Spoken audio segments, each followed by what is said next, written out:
She also holds adjunct associate professor positions at the University of North Carolina and the University of Maryland.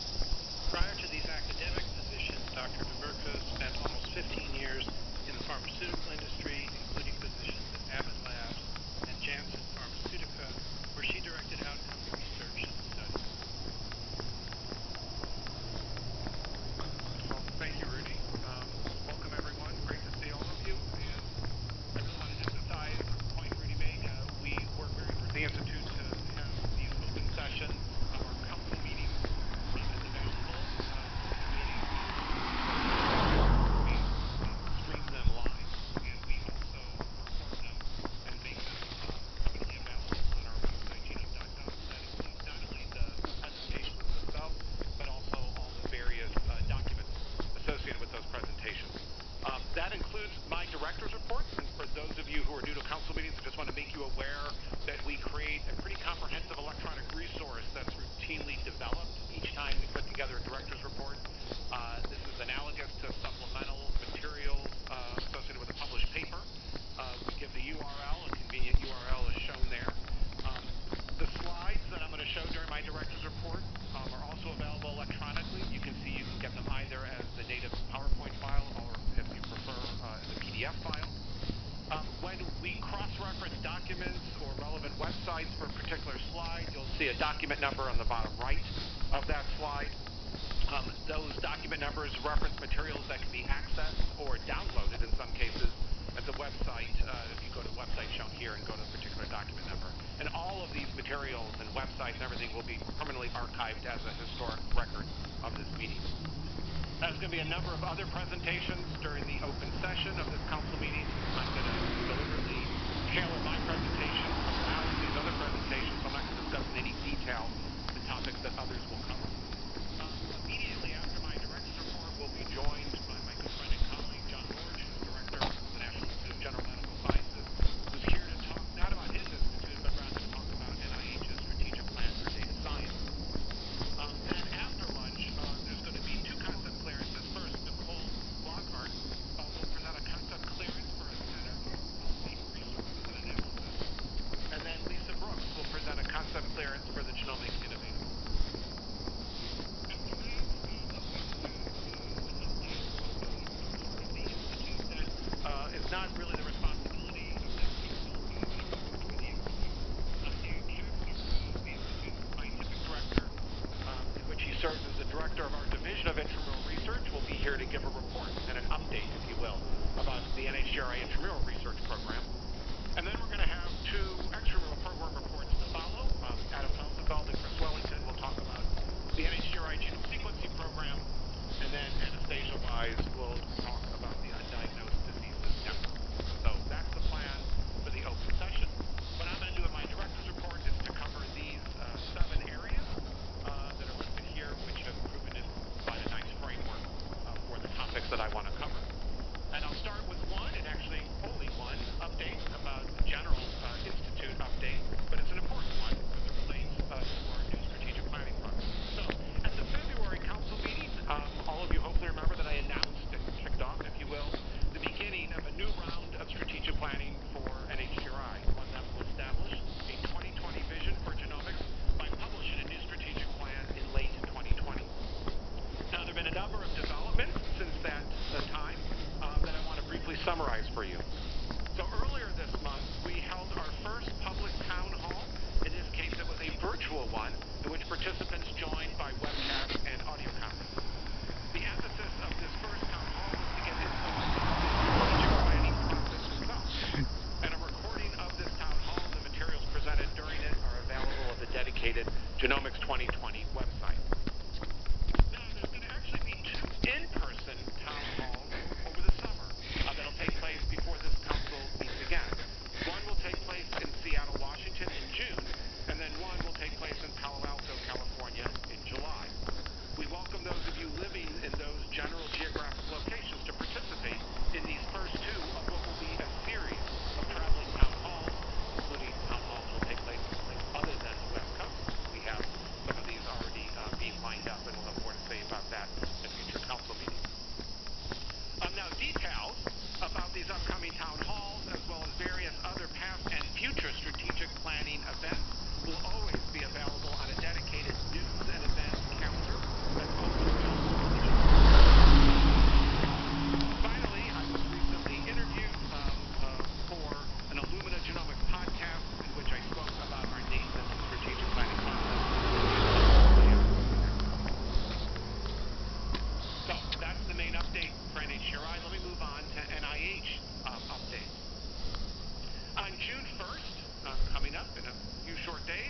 Abadi will be retiring as the director of the National Institute on Deafness and Other Communication Disorders, or NIDCD.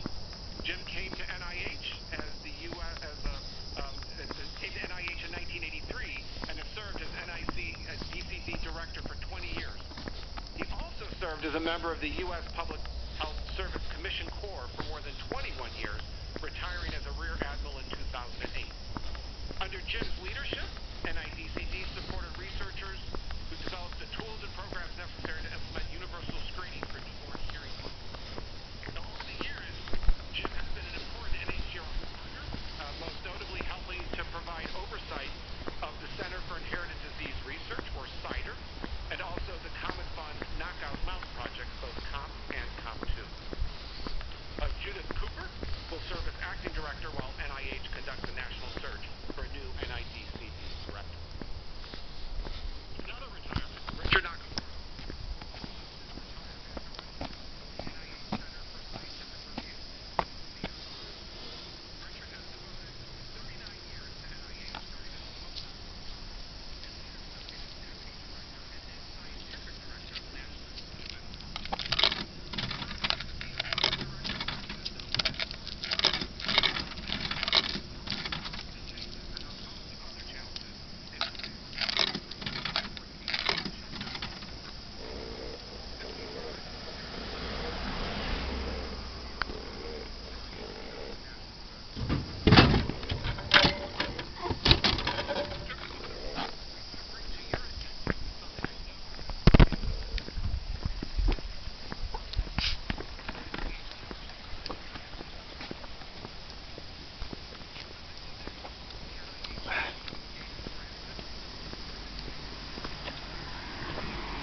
January to July of this year.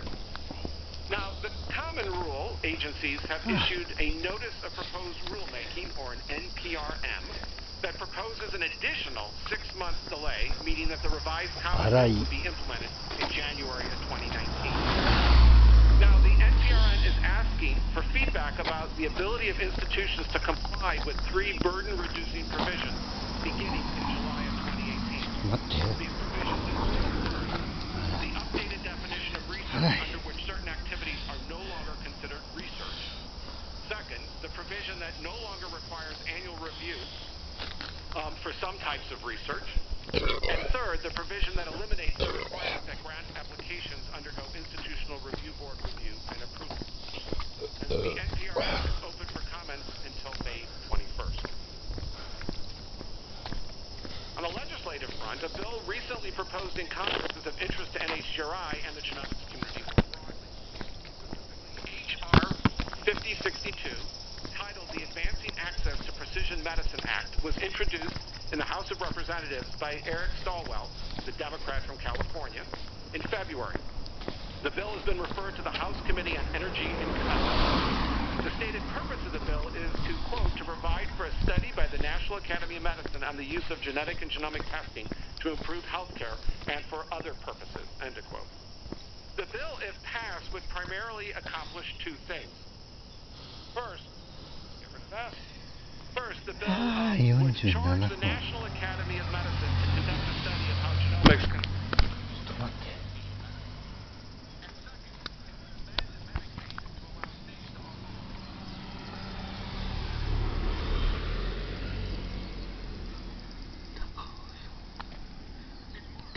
山口高尾駅北口。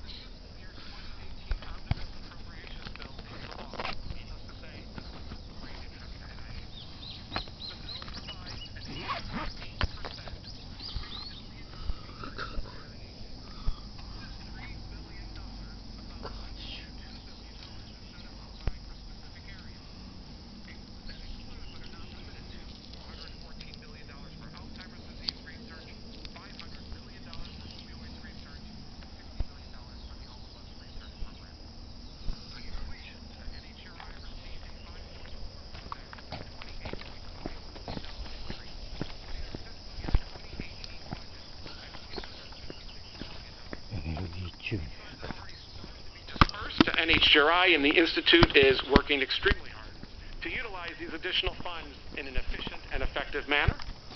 All of us at NHGRI, and I am sure the entire biomedical research community, are appreciative of the continued support of the U.S. Congress in our ongoing work. Well, now that we have our fiscal year 2018 budget in place, budget attention is turned to preparing for the start of fiscal year 2019, which is now just over 4 months away. Well, to get things started, the President released his proposed fiscal year 2019 budget for the federal government back in February. Now, this budget was a bit complicated for a number of reasons, including the timing for finalizing the fiscal 2018 budget and the need to then include an addendum for the released fiscal year 2019 budget proposal. Putting those nuances aside, the bottom line is that the President has called for an overall budget reduction for NIH, which would involve a proposed 8% reduction for NHGRI over fiscal year 2018. Now, of course, the proposed budget has now moved onward to Congress for their consideration, and we will see how this plays out in the coming months.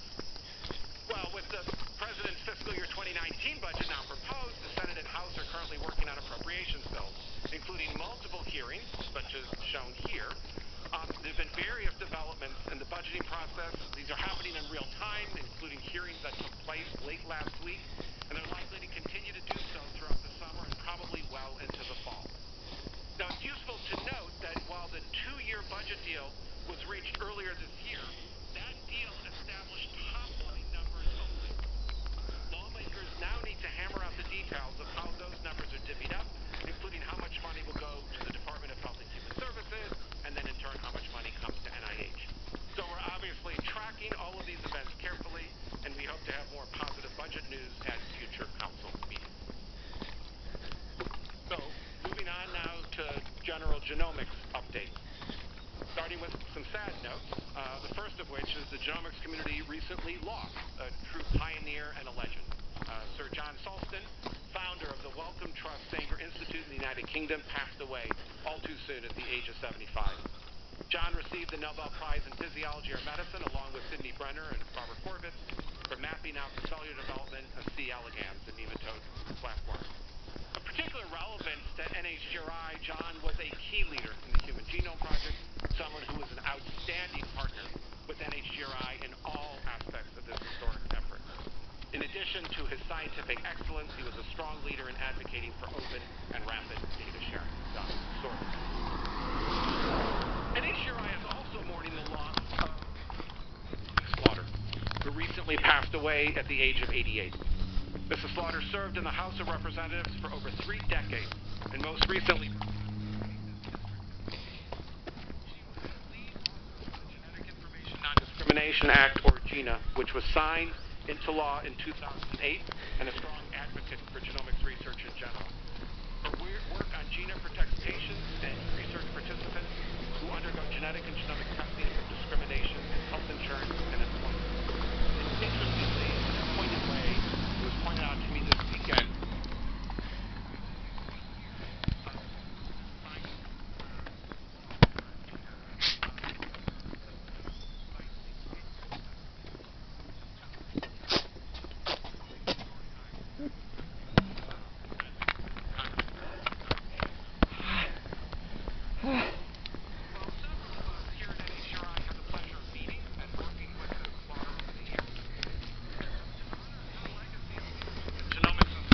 Renamed our annual National DNA Day lecture, which takes place every year on June be called the Louise M. Slaughter National DNA Day Lecture. Representative Slaughter's commitment to genomics and leadership in Congress will be deeply missed. NHGRI K99R00 grantee, Neville Sanjana, received the AAAS Martin and Rose Wachtel Cancer Research Award. This award honors early career investigators who have performed outstanding work in the field of cancer research, and all of the work cited for this award was published during this investigator's K99R00 funding period. So congratulations to him. And also congratulations are due for newly elected members of the National Academy of Sciences. The NIS recently announced their newly elected members, and of particular relevance to the genomics community and to NHGRI are the individuals listed here. We extend our heartfelt congratulations to these colleagues. The historians will note that Michael Gottesman, listed second here, was the one-time acting director of NHGRI. And Francis Collins has always been a great supporter of NHGRI, but congratulations to all the individuals listed here. Also, congratulations to someone who the genomics community knows well. Earlier this month, Magdalena Skipper, who's currently editor-in-chief of Nature Communications, was named the new editor-in-chief of Nature. She will be the 8th editor-in-chief in Nature.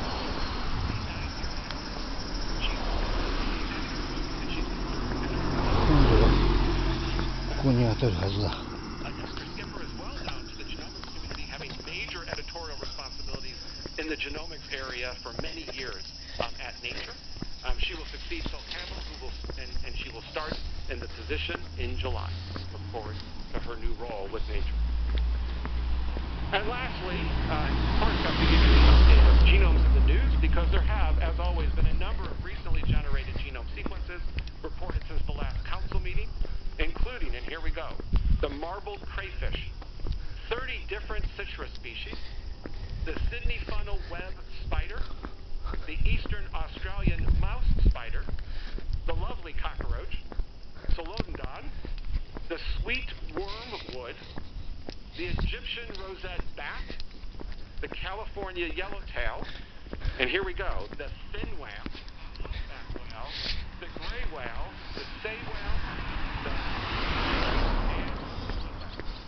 So once again, genomics finds its way to the world of animals and other species. Okay, moving on to the extramural research program and starting with the genome sequencing program. The genome sequencing program, as many of you know, is of a coordinating center, 3 analysis centers, 4 centers for common disease genomics, and 4 centers for Mendelian genomics. The program is supported by other organizations in addition to NHGRI as we broaden our net of support. These include the National Heart, Lung, and Blood Institute, the National Institute of Aging, the National Eye Institute, and also the Simons Foundation. Now, the genome sequencing program recently held its annual consortium meeting, and the various centers discussed research updates, sequencing progress, and the goals and strategies documents, which will guide their plans for the rest of the current grant cycle. Additional meeting highlights included scientific talks, researchers' updates or collaborations, the Knockout Mouse Project, or CUM, Transomics for Precision Medicine, or TOPMed, and the Undiagnosed Diseases Network, as well as clinical laboratories. And finally, they had opportunities within the program to build common resources. In terms of some numerical updates, go through each program. The Centers for Common Disease Genomics are using large-scale genome sequencing to discover genomic variants underlying common diseases, including rare risk and protective variants. These centers also aim to understand common disease architectures and ascertain optimal study design. As of May of 2018, the centers had sequenced over 101,000 samples, 58,000 reflect whole genome sequences, and about 42,000 reflect exome sequences. The centers aim to sequence about 200,000 samples by December of 2019. Freeze 1 of these data, which includes 20,000 whole genome sequences, was made available in November 2017. The centers are currently working on Freeze 2, which will include whole genome sequences generated as of May 1st, 2018. Freeze 2 is intended for release this coming summer. Moving then to our Centers for Mendelian Genomics. These centers use genome sequencing analysis to discover the genomic basis of as many Mendelian diseases as possible. Now, the genomes of roughly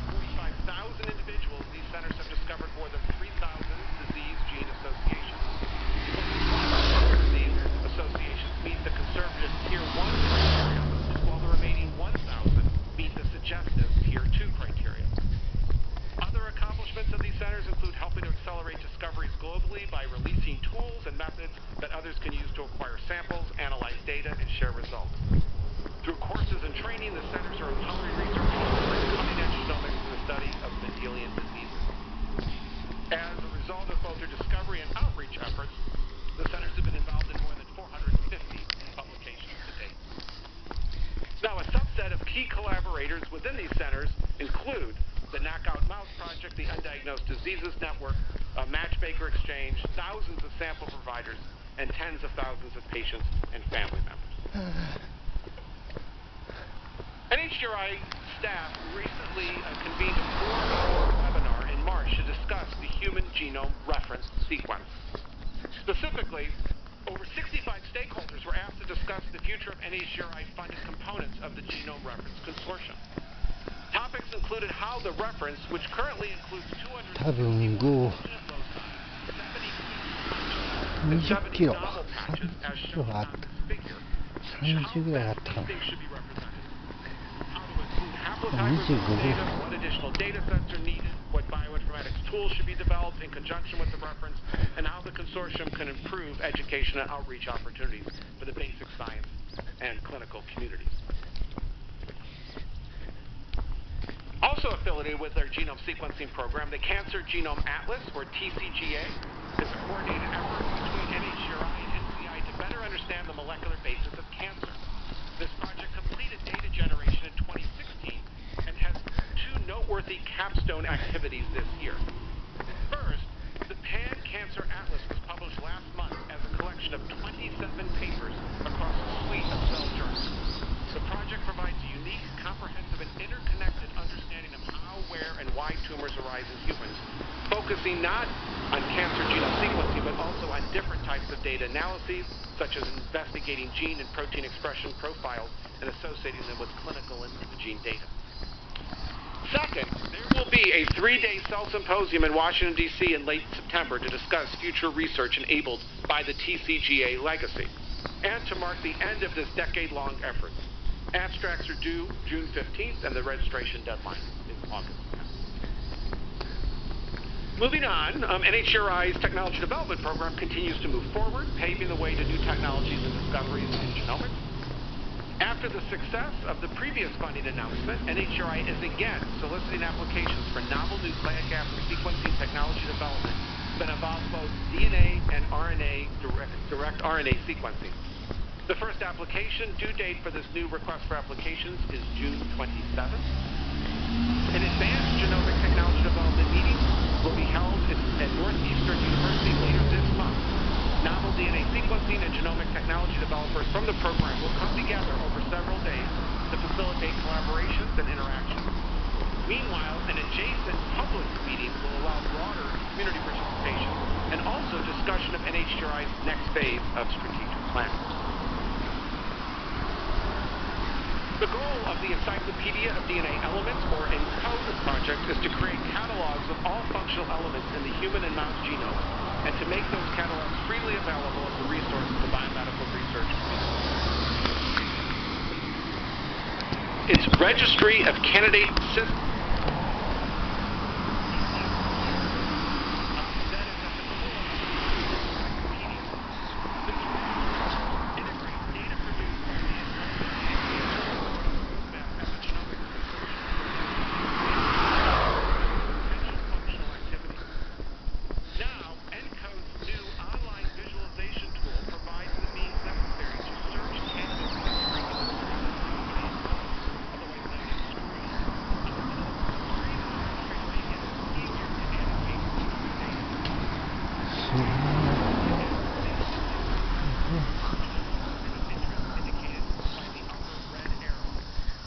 and screen will attempt to find candidate regulatory regions, such as the one indicated by the lower red arrow.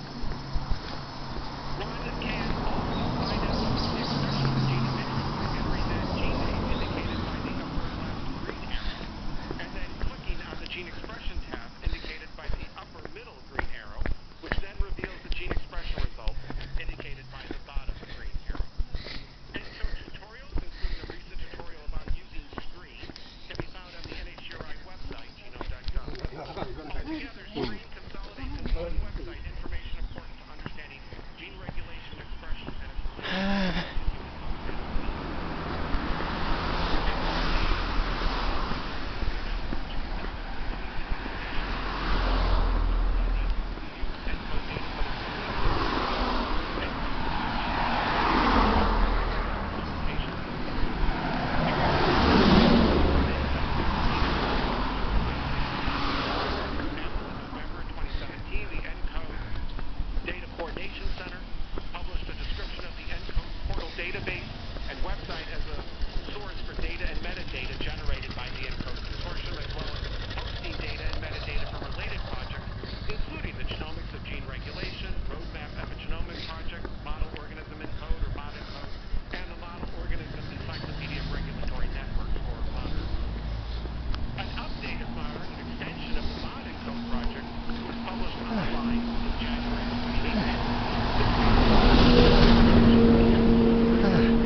歩いたかな。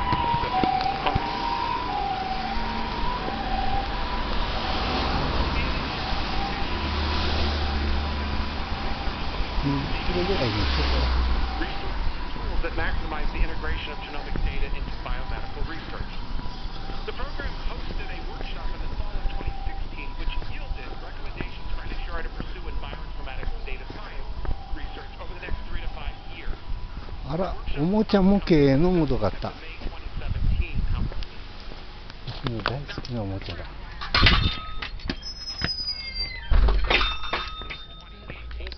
いらっしゃいませ。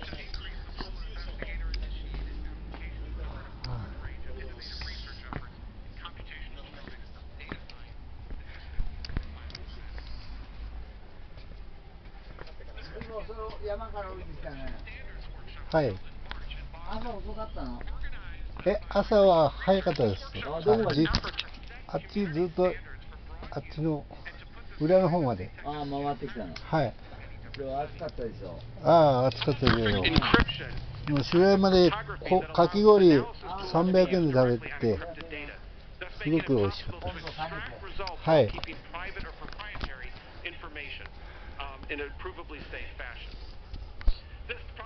普通の車持ってるんですか？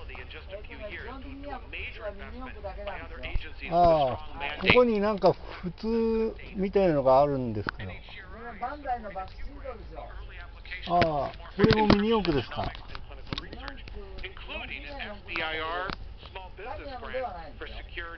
バンダイの。これは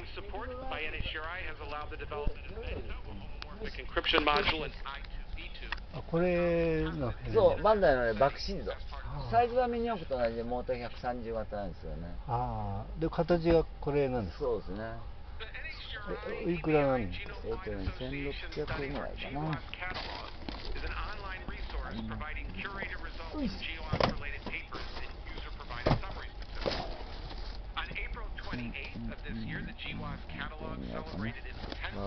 これですね、1600円ですね。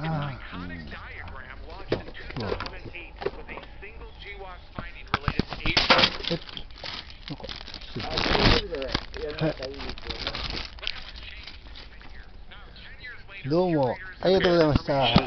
また。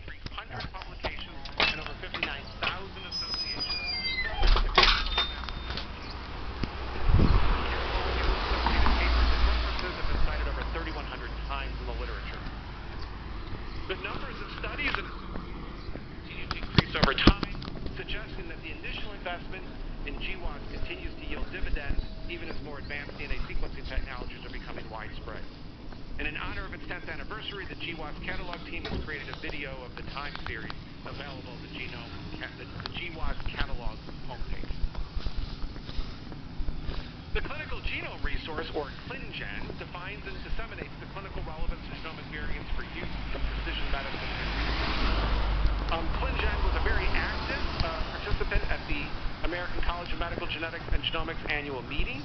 The ClinGen variant curation workshop drew over 280 attendees and provided guidance for groups interested in launching a variant expert curation committee using the ClinGen curation framework. ClinGen investigators were featured in a scientific session that emphasized the need for creating quality and consistency in genomic variant interpretation. Given the community's interest in this topic, the session was streamed live for remote meeting access. And finally, Dr. Jonathan Berg delivered a ClinGen overview during the presidential plenary session and encouraged the community to join ClinGen's curation efforts. ClinGen joined a number of U.S. and international partners to form the Gene Curation Coalition, or GenCC, with the overarching goal to standardize curation processes, terminologies, and the results of gene disease curation efforts. In addition to ClinGen, partners include the Genetics Home Reference, Decipher Synopsis Disorders Genotype Phenotype Database, OMIM, Genomics England Panel App, Transforming Genetic Medicine Initiative, or TGMI, and also OrphaNet. Now, this coalition will next meet on Wednesday, actually, of this week, so in 2 days, in Kingston, England, in advance of the 2018 Curating the Clinical Genome Conference co-hosted by ClinGen and Decipher. Several new ClinGen papers have been published in the last few months. The ClinGen Inherited Cardiomyopathy Expert Panel summarized their adaptation and validation of the ACMG for the NYH7 gene-associated inherited cardiomyopathy. The Variant Interpretation Working Group published a letter to the editors of Genetics and Medicine, providing a rationale for the removal of two criteria included in the ACMG-AMP sequence variant interpretation framework. And finally, a commentary in Cold Spring Harbor molecular case study. Level information, clinical genetics. And a full list of ClinGen publications can be found on the ClinGen website.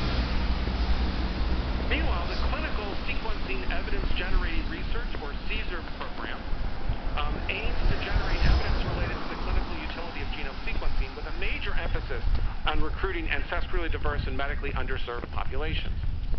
Now, work from Phase 1 of CSER was prominently featured at the recent American College of Medical Genetics and Genomics meeting. In total, there were 10 CSER-related posters and presentations addressing secondary findings and complex genomic results, economic perspectives, and sharing genomic results with family members. And a recent paper from the first phase of CSER looked at the reasons that patients decline study participation. The decline rate ranged from 12% to 64% across 7 sites, with a median of 28%. Commonly cited reasons were similar to those reported for clinical single-gene testing and non-genomic sequencing genetics research. The most frequently cited reason for decline was time commitment and study logistics, about 35%, followed by no reason given or unknown at 16%, and privacy and discrimination concerns at about 13%. A small percentage of potential participants cited psychological impact at 8%, or not wanting to receive secondary findings at 2%. As research decline suggests that these concerns were not major barriers to participation in genome sequencing. This is the story about funding for the second phase of CSER last summer. Investigators have established 50 grants to collaborate across multiple program areas, including clinical utility, education, and return results, ethical, legal, and social implication of diversity, stakeholder engagement, survey measures and outcomes, and sequence analysis and diagnostic yield. The working groups have been focusing on harmonizing measures and outcomes in study patients and providers to be measured at baseline and at follow-up. These harmonized measures will be developed and shared with other NHGRI genomic medicine consortia, including eMERGE and Ignite. Investigators are also preparing for satellite stakeholder workshop during the next CSER in-person meeting in September. The Newborn Sequencing in Genomic Medicine and Public Health, or NSIGHT program, explores in a limited but deliberative fashion the implications, challenges, and opportunities associated with the possible use of genomic sequence information for the care of newborns. In January of 2018, Jennifer Puck's group published a paper in Human Mutation showing that dried blood spot DNA from samples archived over 20 years ago can be